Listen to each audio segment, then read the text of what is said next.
Hey, we're Hey Geronimo, and you're watching the AU Review. Well, welcome to Festival of the Sun. We're at the end of the year. It's been a pretty massive year for you guys. I guess for starters, getting the debut album out, a long time in the making. You know, what does it feel like now to be, well, I guess, 6 months later, you know, knowing that that album is finally out into the world, being digested and enjoyed after all those hard yards to get to that point.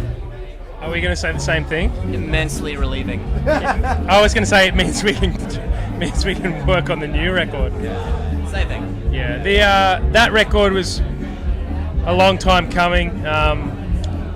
It was kind of like a best of the last 3 years or whatever. Yeah. So it is really relieving that it's out, and it means that it got a little bit delayed, which meant we wrote another record. So we're actually mixing that at the moment. So it's actually really exciting that that's out and we can sort of move on. So they always say you only get one first album or whatever. So we're just happy that it's It can take it's out there. 5 or 10 years to make your first record, but then you've only got a couple to make your next. So. And it got reviewed pretty well too, and we were sort of like, well, what else can you do? So that's where we ended up with that.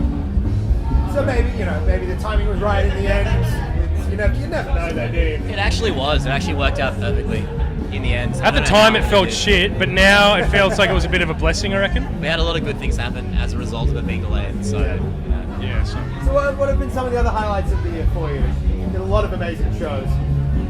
Well, Pluto Jones joined the band, which is awesome, and he's we reckon he's like a super perennially underrated songwriter and performer. Yeah. So it's amazing how many, even today, a dude's like, I didn't know Pluto was in your band. I've loved that dude for ages, and I think there's a lot of underground sort of Pluto fans. And I'm one of them for sure. Yeah, I just don't think he ever got his due, and it's really cool because the new record's a co-write with him, which is fantastic, and that's probably my biggest highlight. We also did some cool stuff, like releasing that record and playing some really good shows. Played an amazing show in Sydney, which is probably... I was going to say, we did that. Yeah, that was amazing. That was probably the best show we played. But also, we did this 10 shows in a day thing in Sydney, which was just so hectically insane and worked. And we also did this ridiculous video clip where we had 24 bands playing our song all at the same time. And that was hectic and insane as well. And I forgot that those things happened this year. I'd forgotten that had happened until just then. Yeah, it was really cool. They were incredible. It's cool to hang out with some a lot of those Brisbane bands. It was 24 Brisbane bands in the end. Some of the bands. Zeffirelli, Good Boy. Saw them wandering around today. Soon, I think. Shepherd was there. Yeah. I can't even think. Jeremy Neal was there. Jeremy Neal was there. The dudes from... there was a fake band called Charles Sales and the Pale Charles Ales. Sale and his mates were there. Tism were obviously in it. Yeah, of course. We didn't get to play a note. There was... Oh, God, I'm having a mental block. There were that many bands, I can't even remember. Who... Bennett was in it. Branko's band was in there. Tape Off.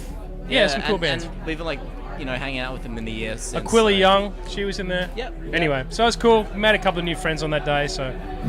And did Like a Version, which was kind of like a Version. That was actually, yeah. This has been a good year. It's been an awesome year. That's a lot of bucket list sort of thing. Yeah. Thank you for doing this interview with us so I can remember that it was a good year. I'd forgotten. Anything else you need to go over? No, but it's not really humble bragging if you're just bragging, right? That's exactly right. Yeah. But it's reflective. It's a reflection. dude, if one you of those forget that it Facebook- even happened, it's not bragging. It's like one of those Facebook posts this has been an amazing year, I just want to talk about all the cool shit I did. No. But this is the time of year you're only allowed to do that at the end of the year or the beginning of the next one. It's this is the year. I mean we were talking off camera before. It's been a weird year though, just in general. So to have good things happen to you personally, it sort of throws the balance a little bit, perhaps. Yeah, it wasn't a great year outside the band. So hopefully that little balance evens out a little bit next year. You know what's funny? Everyone was talking up how bad 2016 was before November. Worst month ever. And it's and then November happened where human history was altered. Yeah. Oh, my favorite celebrity died. It's yeah, but what about human history altering forever in November? All I can say is next year will be very, very interesting. So Maybe. Or it good could or be, bad. Could be like the sophomore album, mate. Just a dud. Could be everyone's sophomore album. Everyone's just Disappointing. waiting around for something to happen. And it's just really stocko. Is it all just shit from here? It's just every year just going to get worse? Nah, definitely not. If you expect it to be shit, then it'll be fine.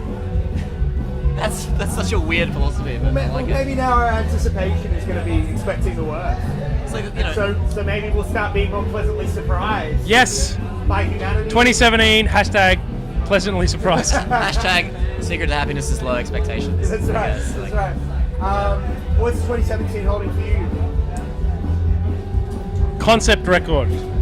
Is it an At actual the concept moment, album? until everyone in the world tells us. we're Until not the allowed to do suits it. say, wrong! We're giving you money to do that.